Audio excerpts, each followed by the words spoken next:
नमस्कार दोस्तों, आज की क्लास में आप सबका स्वागत है। ये क्लास हिंदी से संबंधित सभी परीक्षाओं के लिए है। आज की क्लास में हम हिंदी साहित्य से संबंधित महत्वपूर्ण प्रश्नों पर चर्चा करेंगे। तो आइए हम आज की क्लास को शुरू करते हैं और हमारा आज का पहला प्रश्न है, बिहारी रत्नाकर के रचयिता कौन है? आपके पास ऑप्शंस में है पद्माकर, बिहारी, जगन्नाथ दास रत्नाकर या सेनापति। तो इसका सही उत्तर क्या होगा? सभी लोग अपना उत्तर कमेंट बॉक्स में देते रहें। बिल्कुल सही। जिन साथियों ने ऑप्शन नंबर 3 बताया है उनका उत्तर सही है। बिहारी रत्नाकर की रचयिता है जगन्नाथ दास रत्नाकर। ठीक है, हमारा अगला प्रश्न है, रामचरितमानस को पूरा करने में तुलसीदास जी को कितना समय लगा? आपके पास ऑप्शंस में है 1 वर्ष 11 माह, 1 वर्ष 7 माह, 2 वर्ष 7 माह या 3 वर्ष 7 माह। तो इसका सही उत्तर होगा रामचरितमानस, जो कि तुलसीदास जी की रचना है। आपको बताना है कि इसको लिखने में इन्हें कितना समय लगा था। बिल्कुल सही। जिन साथियों ने ऑप्शन नंबर 3 बताया है उनका उत्तर सही है। ठीक है, कितना समय लगा था? 2 वर्ष 7 माह और 26 दिन। ठीक है, हमारा अगला प्रश्न है, सारिका पत्रिका का संपादक इनमें से कौन कर रहा है? आपके पास ऑप्शंस में है धर्मवीर भारती, महादेवी वर्मा, कमलेश्वर या राजेंद्र यादव। तो इसका सही उत्तर होगा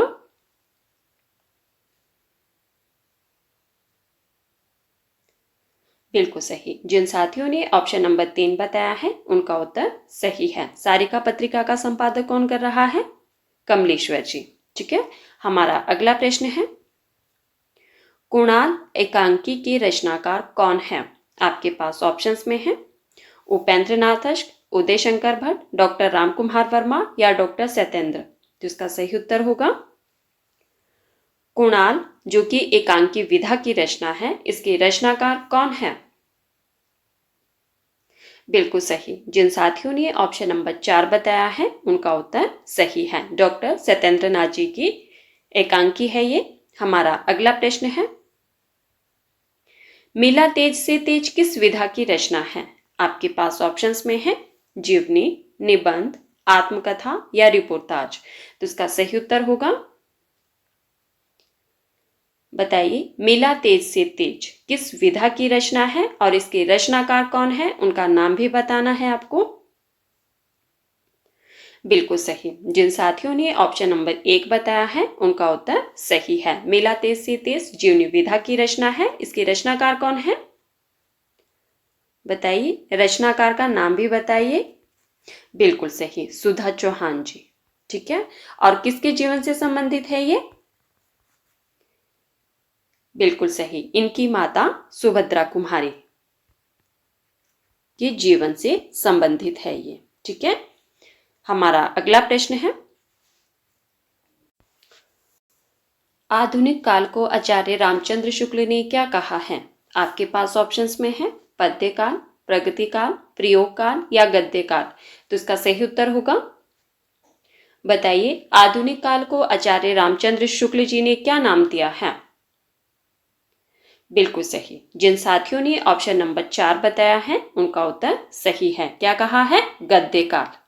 हमारा अगला प्रश्न है, निम्नलिखित में से कौन सप्तक परंपरा का कवि नहीं है? आपके पास ऑप्शंस में है नेमिचंद्र जैन, नरेश मेहता, श्रीकांत वर्मा, हरिनारायण व्यास। तो इसका सही उत्तर होगा, प्रश्न को ध्यान से सुनिए। प्रश्न में पूछा गया है कि इनमें से कौन सा कवि सप्तक परंपरा का नहीं है। तो बताइए, इसका सही उत्तर होगा, हमने पढ़ा था कि अज्ञे जी के संपादकत्व में कुल 4 सप्तक प्रकाशित हुए थे और हर सप्तक में कितने कवि शामिल थे? 7-7 कवि शामिल थे। तो आपको बताना है कि इनमें से वह कौन सा कवि है जो सप्तक परंपरा में शामिल नहीं है। बिल्कुल सही। जिन साथियों ने ऑप्शन नंबर 3 बताया है उनका उत्तर सही है। श्रीकांत वर्मा जो कवि है वो सप्तक परंपरा के कवि नहीं माने जाते हैं। बाकी जो ये 3 नाम दिए गए हैं, नेमिचंद्र जैन, नरेश मेहता और हरिनारायण व्यास, ये सप्तक परंपरा के कवि हैं। हमारा अगला प्रश्न है, साथियों, अगर आपको क्लास पसंद आए तो प्लीज वीडियो को लाइक कर देना और हो सके तो वीडियो को ज्यादा से ज्यादा शेयर भी कर देना। हमारा अगला प्रश्न है, निम्न में से कौन सी रचना नरेश मेहता की नहीं है? आपके पास ऑप्शंस में है बोलने दो चीड़ को, संशय की एक रात, अरण्या या एकलव्य। तो इसका सही उत्तर होगा, बताइए इनमें से कौन सी रचना नरेश मेहता जी की नहीं है, और साथ में फिर आपने ये बताना है कि यह रचना किसकी है। बिल्कुल सही। जिन साथियों ने ऑप्शन नंबर 4 बताया है उनका उत्तर सही है। एकलव्य नरेश मेहता जी की रचना नहीं है। किसकी रचना है ये? रामकुमार वर्मा जी की। ठीक है, बाकी जो ये तीनों रचनाएं दी गई है वो किसकी है? नरेश मेहता की। और ये तीनों रचनाएं जो है बार बार परीक्षा में पूछी जाती हैं। हमारा अगला प्रश्न है, प्रगतिवाद का प्रवर्तक है।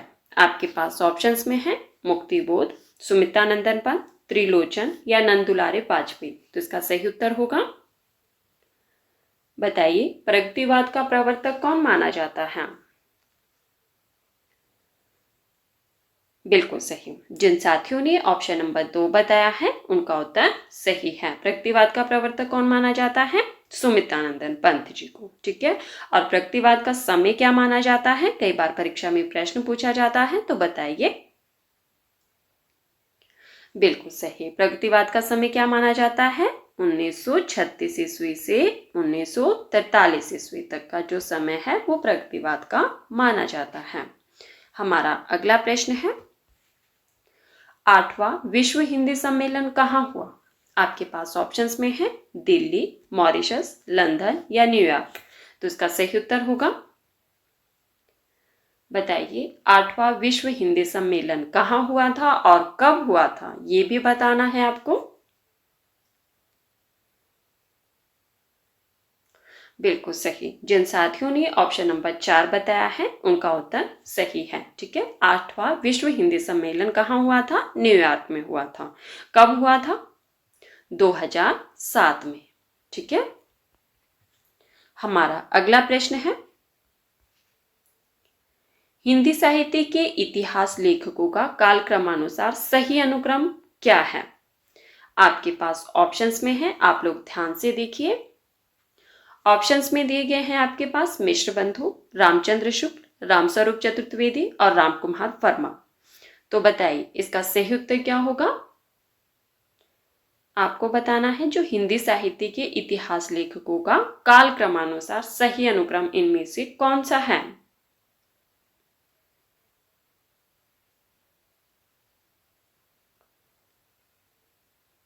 बिल्कुल सही। जिन साथियों ने ऑप्शन नंबर 4 बताया है उनका उत्तर सही है।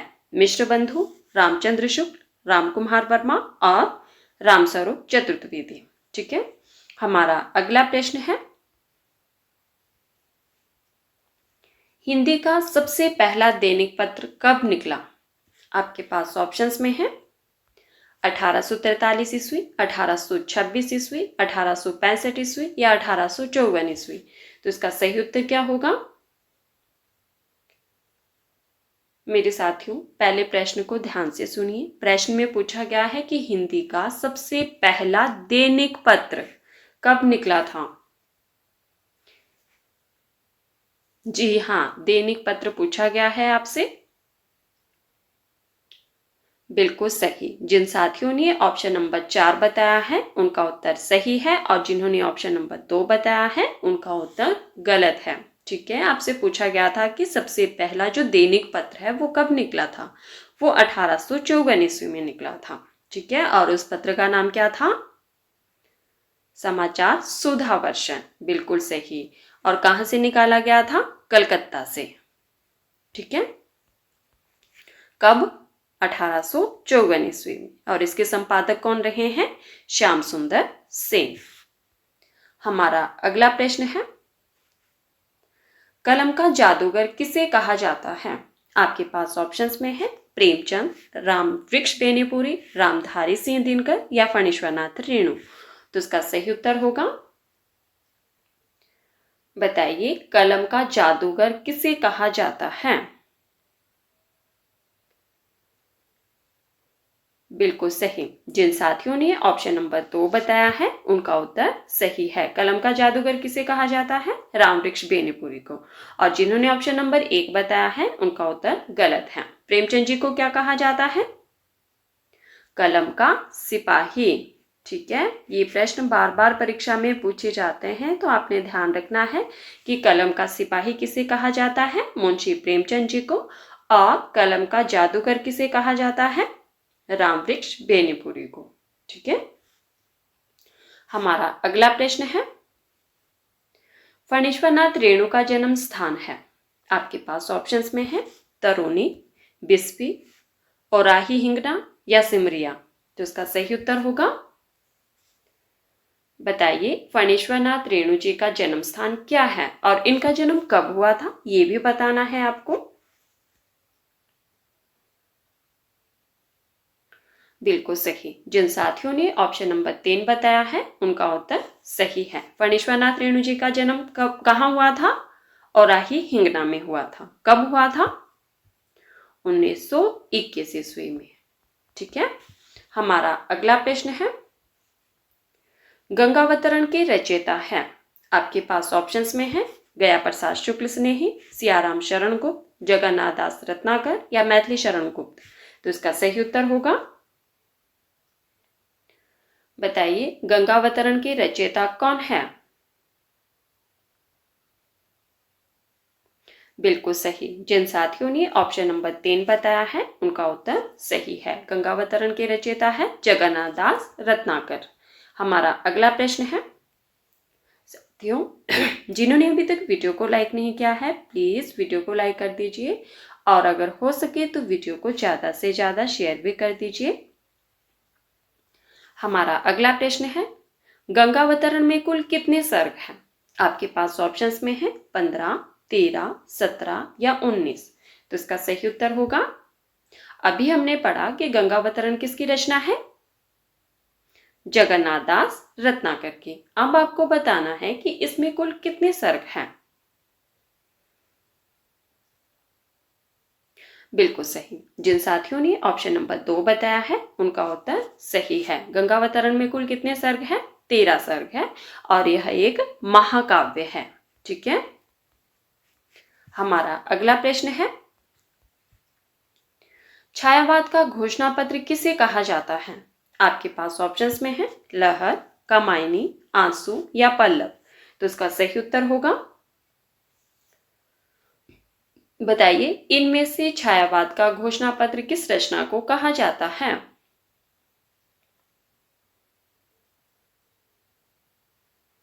बिल्कुल सही। जिन साथियों ने ऑप्शन नंबर 4 बताया है उनका उत्तर सही है। छायावाद का घोषणा पत्र किसे कहा जाता है? पल्लव को। ठीक है, और किसकी रचना है ये? सुमित्रानंदन पंत जी की रचना है 1928 ईस्वी की। ठीक है, और इसे क्या कहा जाता है? छायावाद का घोषणा पत्र। हमारा अगला प्रश्न है, प्रेमचंद जी के किस उपन्यास में दहेज एवं अनमेल विवाह की समस्याओं का चित्रण किया गया है? आपके पास ऑप्शंस में है रंगभूमि, गोदान, निर्मला या मंगलसूत्र। तो इसका सही उत्तर होगा, बताइए प्रेमचंद जी के किस उपन्यास में दहेज एवं अनमेल विवाह की समस्या का चित्रण किया गया है? ये चारों उपन्यास किसके हैं? मुंशी प्रेमचंद जी के हैं। तो बताइए इसका सही उत्तर क्या होगा? बिल्कुल सही। जिन साथियों ने ऑप्शन नंबर 3 बताया है उनका उत्तर सही है। निर्मला उपन्यास में प्रेमचंद जी ने दहेज एवं अनमेल विवाह की समस्या का चित्रण किया है और यह इनका उपन्यास है 1927 ईस्वी का। ठीक है, हमारा अगला प्रश्न है, निराला जी के गीतिका काव्य की भूमिका किसने लिखी है? प्रश्न को ध्यान से सुनिए। निराला जी की जो रचना गीतिका काव्य है इसकी भूमिका किसने लिखी है? आपके पास ऑप्शंस में है जयशंकर प्रसाद, सुमित्रानंदन पंत, हरिवंश राय बच्चन या रामधारी सिंह दिनकर। तो इसका सही उत्तर होगा, बिल्कुल सही। जिन साथियों ने ऑप्शन नंबर 1 बताया है उनका उत्तर सही है। निराला जी की गीतिका काव्य की भूमिका किसने लिखी है? जयशंकर प्रसाद जी ने। हमारा अगला प्रश्न है, अपने अपने अजनबी के रचनाकार हैं। आपके पास ऑप्शंस में है जैनेंद्र कुमार, मुक्तिबोध, अज्ञे या ईलाचंद्र जोशी। तो इसका सही उत्तर होगा अपने अपने अजनबी। इसके रचनाकार कौन है? बिल्कुल सही। जिन साथियों ने ऑप्शन नंबर 3 बताया है उनका उत्तर सही है। किसकी रचना है ये? अज्ञे जी की रचना है 1961 ईस्वी की। ठीक है, तो साथियों ये थे हमारे आज के कुछ महत्वपूर्ण प्रश्न जिन पर हमने चर्चा की। अगर आपको क्लास पसंद आए तो प्लीज़ वीडियो को लाइक कर देना और अगर हो सके तो वीडियो को ज़्यादा से ज़्यादा शेयर भी कर देना और मुझे कमेंट करके ज़रूर बताना कि आज की क्लास में आपके कितने प्रश्न सही हुए। ठीक है, इससे आगे वाले प्रश्नों पर हम नेक्स्ट क्लास में चर्चा करेंगे। धन्यवाद, मिलते हैं अगली क्लास में।